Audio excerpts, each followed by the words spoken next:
స్వామియే శరణమయ్యప్ప, స్వామి శరణం. Okay okay okay, hero phone పలిగిపోయింది, వాళ్ళ డాటర్ ఆయనతో మాట్లాడాలనుకుంటుంది, పక్కింటోళ్ళ ఫోన్ లేవా అండి? ఒక మంచి మెసేజ్ ఉంది భయ్య ఈ సినిమాలో.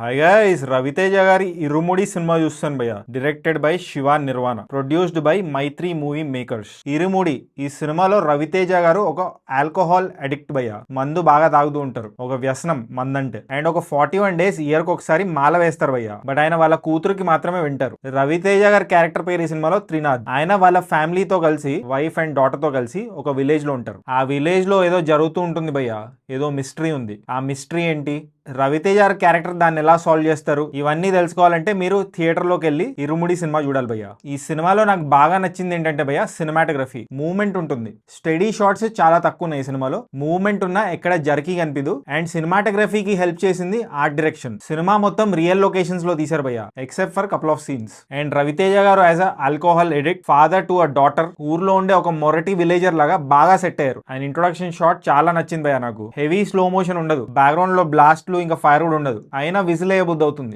రవితేజ గారు looks week, fragile but tenacious. ఈ క్యారెక్టర్ కి కావాల్సింది అదే. ఇవన్నీ ఆయన బాగా చూపించారు భయ్య. రవితేజ గారు డాటర్ లా ప్లే చేసిన పాప కూడా బాగా చేసింది భయ్య. అండ్ సప్తసాగరాలు దాటి సినిమాలో విలన్ ఉంటారు కదా, ఆయన ఒక కన్నడ యాక్టర్ భయ్య. భయపడ్డాను లిప్ సింక్లు ఉండవేమని, పర్ఫెక్ట్ ఉంది లిప్ సింక్. అండ్ డబ్బింగ్ కూడా బాగుంది. ఇంకో లేడీ విలన్ ఉంటుంది భయ్య, చాలా సినిమాల్లో ఉంది ఆమె. 100 దేవులు సినిమాలో రీసెంట్లీ హీరోయిన్ లా చేసింది. ఆమె పర్ఫార్మెన్స్ కూడా బాగుంది భయ్య. జీవి ప్రకాష్ గారు బ్యాక్గ్రౌండ్ స్కోర్ కూడా బాగుంది. అండ్ సాంగ్స్ కూడా బాగా కొట్టారు భయ్య. ఫస్ట్ హాఫ్ బాగుంది, స్లోగా ఉంటుంది but it's good. Interval block కూడా నాకు బాగా నచ్చింది భయ్య. ఏదో హడావిడి ఇంటర్వల్ బ్యాంగ్ ఉండదు కానీ ఒక డిఫరెంట్ ఇంటర్వల్ బ్యాంగ్ అని చెప్తాను నేను. అండ్ ఒక మంచి మెసేజ్ ఉంది భయ్య ఈ సినిమాలో, ఎస్పెషలీ ఫర్ అమ్మాయిలు. ఇప్పుడు నెగటివ్స్ ఏంటంటే భయ్య, ఈ సినిమాలో హీరోయిన్ గారు బాగా చేశారు భయ్య, కానీ ఆమె డబ్బింగ్ ఏదైతే ఉందో చాలా జనరిక్ గా ఉంది, వాయిస్ వేరే వాళ్ళతో చెప్పాల్సింది. అండ్ మేజర్ నెగటివ్ ఏంటంటే భయ్య ఈ సినిమాతో కన్వీనియంట్ రైటింగ్. చాలా తెలుగు సినిమాలు ఈ కన్వీనియంట్ రైటింగ్ తో సఫర్ అవుతున్నాయి. ఇన్ఫాక్ట్ ఈ సినిమా ఒక 30 minutes ముందే అయిపోయేది, కానీ కన్వీనియంట్ రైటింగ్ వల్ల 2 hours 25 minutes కి డ్రాగ్ అయింది. అంటే డీటెయిల్ గా చెప్తే స్పాయిలర్ అయిపోతుంది. Okay okay okay, hero phone పలిగిపోయింది, వాళ్ళ డాటర్ ఆయనతో మాట్లాడాలనుకుంటుంది, పక్కింటోళ్ళ ఫోన్ లేవా అండి? పక్కింటోళ్ళ ఫోన్ తీసుకెళ్లి వాళ్ళ డాటర్ కి ఇచ్చి మాట్లాడించవచ్చు కదా.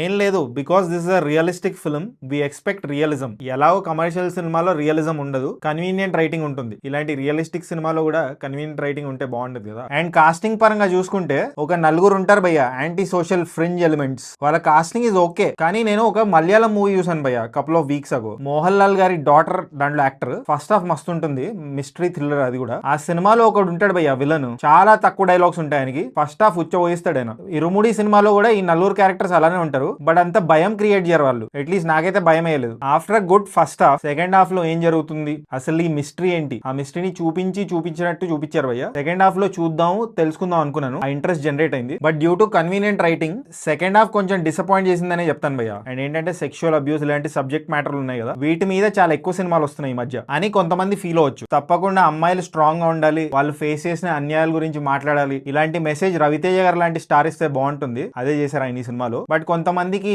నాట్ అగైన్ అన్న ఫీలింగ్ కలగొచ్చు. బట్ ఓవరాల్ కన్వీనియంట్ రైటింగ్ గురించి మాకెందుకు, డబ్బింగ్ జనరిక్ ఉంటే మాకెందుకు భయ్యా, కాస్టింగ్ కూడా పర్ఫెక్ట్ లేకపోతే మాకెందుకు భయ్యా, ఆర్ రెపిటేటివ్ సబ్జెక్ట్ మ్యాటర్ అయితే మాకెందుకు భయ్యా అని అనుకుంటే మీరు ఈ సినిమా చూసేయండి భయ్యా. రవితేజ క్యారెక్టర్ ఇంకా వాళ్ళ డాటర్ క్యారెక్టర్ మధ్యలో ఎమోషన్ బాగుంది. And it's a clean family movie setup in a village. Parents ఇంకా అమ్మాయిలు తప్పకుండా చూడాల్సిన సినిమా ఇది. అండ్ అబ్బాయిలు మీరు కూడా చూడండి సినిమాని. సో ఫైనలీ ఈ సినిమాకి నేను ఇచ్చే రేటింగ్ 2.86 టమాటోస్ భయ్యా. ఒకవేళ మీరు ఈ సినిమా చూస్తుంటే మీరేం టమాటోస్ ఇస్తారో కామెంట్ చేయండి. ఖలీఫా అని పృథ్వీరాజ్ సుకుమారన్ గారిది ఒక మూవీ వచ్చింది భయ్యా, ఈ రోజే తెలుగులో రిలీజ్ అయింది. నేను నిన్న మలయాళంలో చూసాను, ఆ సినిమా రివ్యూ కూడా పెట్టాను. సో చూసేయండి. అండ్ జస్ట్ ఇన్ కేస్ ఇంకా సబ్స్క్రైబ్ చేసుకోకపోతే సబ్స్క్రైబ్ చేసుకోవచ్చు కదా.